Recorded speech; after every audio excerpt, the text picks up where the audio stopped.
आइए हम लोग अपने सीरीज में आगे बढ़ते हैं और आज हम लोग सीखने जा रहे हैं एग्जैक्ट डिफरेंशियल इक्वेशन। देखिए हम लोग सबसे पहले स्टार्ट किए फॉर्मेशन, हम लोगों ने पढ़ लिया, ऑर्डर डिग्री के बारे में हम लोग जाने क्या होता है ऑर्डर और डिग्री। अब उसके बाद फिर हम लोग फर्स्ट ऑर्डर और फर्स्ट डिग्री पर हम लोग वर्क कर रहे हैं। तो फर्स्ट ऑर्डर फर्स्ट डिग्री में सबसे पहले कौन सा था? सेपरेबल वेरिएबल, ये सीख चुके। होमोजेनियस, इसके बारे में भी हम लोग एक आइडिया ले लिए। लीनियर डिफरेंशियल इक्वेशन, ये भी काम हम लोग कर लिया। अब हम लोगों का आया एग्जैक्ट डिफरेंशियल इक्वेशन।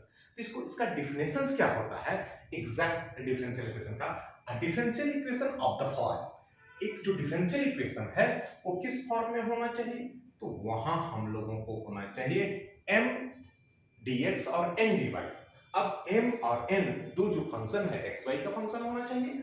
अब इसको हम लोग कहेंगे कि एग्जैक्ट। इसके एग्जैक्ट करने के लिए एक हम लोगों के पास पर्टिकुलर कंडीशंस आना चाहिए, और वो कंडीशंस क्या होना चाहिए कि ये जो m dx और n dy है वो किसी न किसी का डिफरेंशियल के फॉर्म में होता है। अब डिफरेंशियल के फॉर्म में होता है तो ठीक है, d of u x y। अब जब इसका फॉर्म में रहेगा और इसको इंटीग्रेट कर देंगे तो हम लोग को जाकर के सॉल्यूशन मिलेगा। तो ये काम है। जैसे देखिए हम यहाँ आपको तीन एग्जांपल लिए। अब ये क्या है? पहला x dy y dx, x dy y dx। अब ये जो लिखा हुआ है x dy y dx, तो ये क्या है? d ऑफ x y को अगर हम इसका टोटल डिफरेंशिएशन करेंगे तो हम लोग को ये मिलेगा। अब यहां से आप जाइए कि इसको अगर आप इंटीग्रेट कर देते हैं तो क्या मिलेगा? एक्स वाई इक्वल टू सी मिलेगा। तो आपका जो x dy y dx ये जो लिखा हुआ है ये क्या है? ये एग्जैक्ट डिफरेंशियल इक्वेशन है। ऐसा कभी नहीं बोलना एग्जैक्ट के लिए कुछ और कंडीशंस। हम लोग डायरेक्ट ये बात बोलते हैं कि सर ये किसी न किसी को आपको डिफरेंशिएट करने के बाद आता होगा। तो जो फंक्शंस को डिफरेंशिएट करने के बाद आता होगा तो ये हम लोग यहाँ फाइंड आउट कर पा रहे हैं। और जब हम नहीं कर पाते हूं और नहीं खोज पाते हूं तो वहां आपको कहेगा इंटीग्रेटिंग फैक्टर खोजने के लिए। तो आप समझ जाइए कि इंटीग्रेटिंग फैक्टर मतलब उसको हम एक डिफरेंशियल के फॉर्म में बनाना है। अगर कोई आपको एग्जैक्ट के फॉर्म में पहले से है और आपसे पूछेगा कि how many integrating factor of a given A differential equation one, तो आपको बोलना होगा इनफिनाइट नंबर ऑफ मल्टीप्लायर्स। तो यहाँ क्या होगा? इनफिनाइट नंबर ऑफ मल्टीप्लायर आपको आ जाएंगे। तो यहाँ आपको इनफिनाइट नंबर ऑफ मल्टीप्लायर होंगे तो आपको सोचना है, समझना है और इस चीज को देखना है। हम यहाँ तीन एग्जांपल्स आपको पिक किए हैं। अब देखिए सेकंड एग्जांपल में x dy minus y dx upon x square. तो जो ये टर्म हम आपको ले रखे हैं तो ये y अपॉन x को अगर आप डिफरेंशिएट करोगे तो आपको ये टर्म मिलेगा। अब इसका जब सॉल्यूशन निकालना है तो सॉल्यूशन क्या हुआ? xy इक्वल टू c, ये आपका सॉल्यूशन हो गया। अब उसी तरह से x dy minus y dx upon xy equal to 0। अब देखिए ये किसका ये डिफरेंशियल है? तो ये log y अपॉन x का ये डिफरेंशियल है। तो जब आप इसे सोल्व करोगे तो यहां क्या मिलेगा? log y upon x equal to c। तो यहां से आपका ये सॉल्यूशन देगा।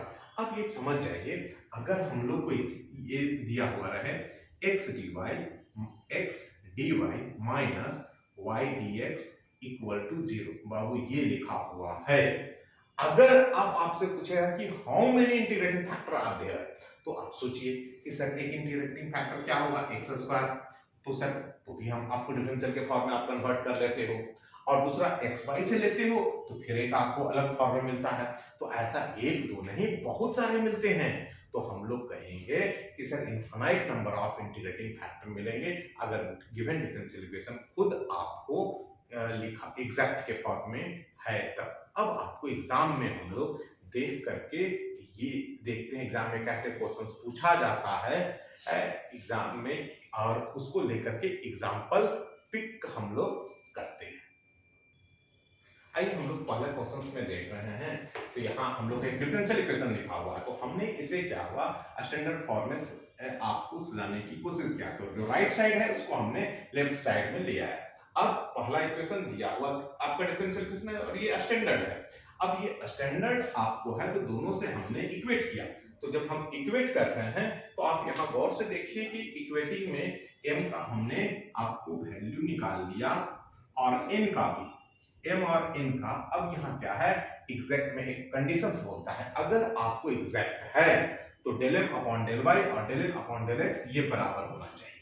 अब यहाँ इसको हम डिफरेंशिएट करते हैं, पार्शियली डिफरेंशिएट किया y के रिस्पेक्ट में, तो वैल्यू आ रहा है -a। अब n को x के रिस्पेक्ट में पार्शियली डिफरेंशिएट कर रहे हैं तो कितना मान आ रहा है, इसमें भी -a, मतलब दोनों का दोनों इक्वल है और यहाँ कितना -a आ गया। अगर ये आपका सोल्व मतलब इक्वल है तो मतलब एग्जैक्ट है तो करना क्या है कि m dx y को यहाँ कीपिंग एज कांस्टेंट और उसके बाद n वाले टर्म में सिर्फ x लेना है, ऐसा नहीं करना है, sorry term of n not containing x, मतलब सिर्फ y वाला टर्म होना चाहिए, x का टर्म नहीं होना चाहिए। जो x का टर्म होगा आप उसे एलिमिनेट कर दो, हटा दो। अब यहाँ देखो जो सेकंड टर्म जा रहा है इसमें आपको ax वाला ये जो टर्म है इसे हम लोग को हटा दिए सेकंड वाले से। अब जब सेकंड वाले से हमने हटा दिया तो हम लोगों को बचा क्या, x square minus a by dx y square dy। अब इसको हम लोग इंटीग्रेट करते हैं तो यहाँ इंटीग्रेट करेंगे तो क्या मिलेगा, x cube upon 3 minus a x y, अब उसके बाद यहाँ plus y cube upon 3 equal to c. अब देखिए ये आपका सॉल्यूशन हो गया। तो इस तरह से एक दो और हम लोग स्टार्ट करते हैं। आइए अब हम लोग सेकेंड क्वेश्चन देखते हैं। देखिए सेकेंड क्वेश्चन हमने प्रिपेयर किया है। अब ये पहला ऊपर क्वेश्चन से लिखा हुआ है, यहाँ हमने क्या standard equation m dx plus n dy।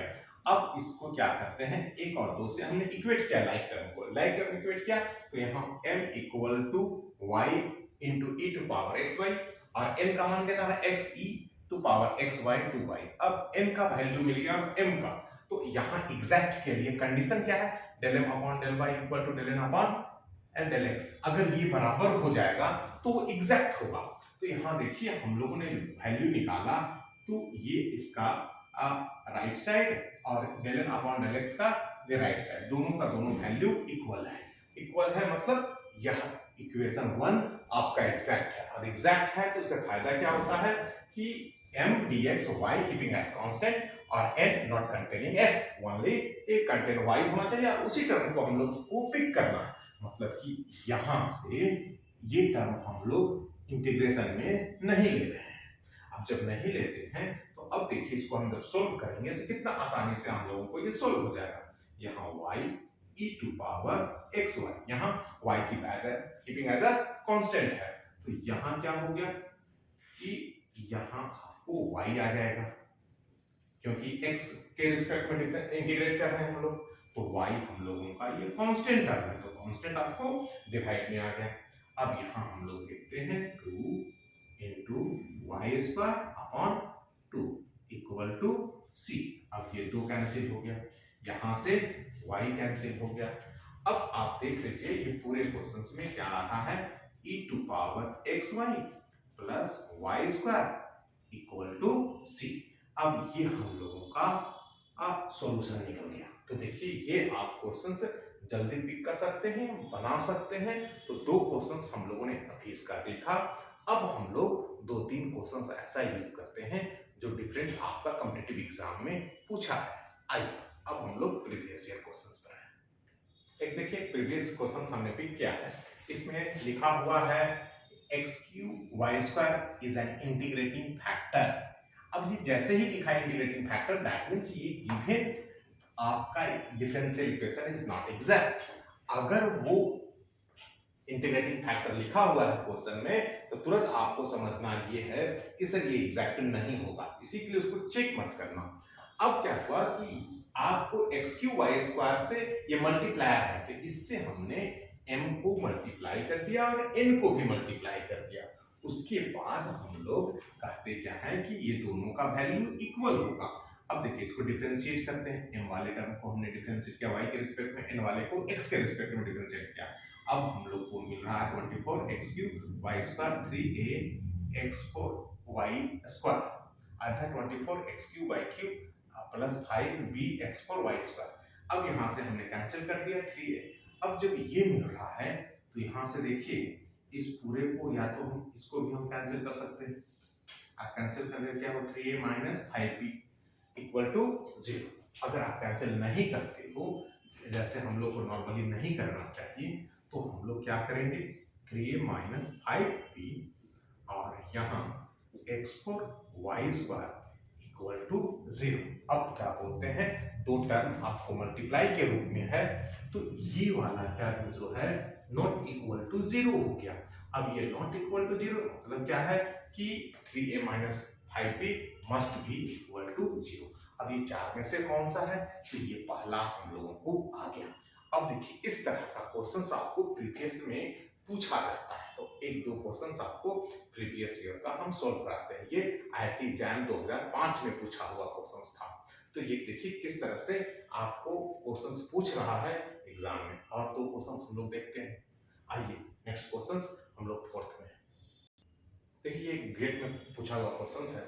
अब इसमें क्या दिया है, इसमें भी एकदम सेम, ये y to power a integrating factor दे रहा है डिफरेंशियल इक्वेशंस का। अब यह डिफरेंशियल इक्वेशन है, तो इसका मतलब समझ जाना कि ये एग्जैक्ट नहीं है। अब ये एग्जैक्ट नहीं है, हमने m लिख लिया, तो m में क्या करेंगे, इस टर्म को हम गुना कर दे रहे हैं। क्यों, क्योंकि ये इंटीग्रेटिंग फैक्टर है। अब जब इंटीग्रेटिंग फैक्टर हुआ तो m और n दोनों में मल्टीप्लाई करें।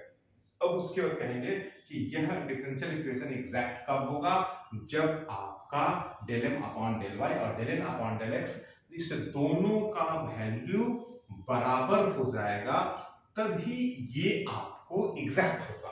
तो देखिए इसे लेफ्ट साइड में और del n upon del x को राइट साइड में लिख दिया। अब यहां से इसे इक्वेट कर दें या फिर इसको हम हटा दें नॉन जीरो करके। अब हटा दिया तो अब क्या मिल रहा है, 2a plus 1 equal to minus 6, 2 3 जा 6, तो a बराबर माइनस 1। अब ये हम लोगों को आ गया ऑप्शन ए। तो इस तरह से हम लोगों ने आपको अभी चार आपको क्वेश्चन हमने पिक किया किसका, एग्जैक्ट डिफरेंशियल इक्वेशन का। अब एग्जैक्ट डिफरेंशियल इक्वेशन हमने चार क्वेश्चंस पिक किया है, तो इसमें हम आपको बेसिक आइडिया बताने की कोशिश किए हैं। इसका स्टैंडर्ड फॉर्म हम नेक्स्ट डे आपको डिस्कस करेंगे और उस पर समझाएंगे कैसे उस पर वर्क करना है। अभी हम आपको बेसिक इसका आइडिया बता रहे थे और कैसे एग्जाम में क्वेश्चंस पूछा जाता है। तो आप इसको देखिए, समझिए और ज्यादा से ज्यादा बुक पर जाकर के प्रैक्टिस कीजिए। चलिए best of luck for today.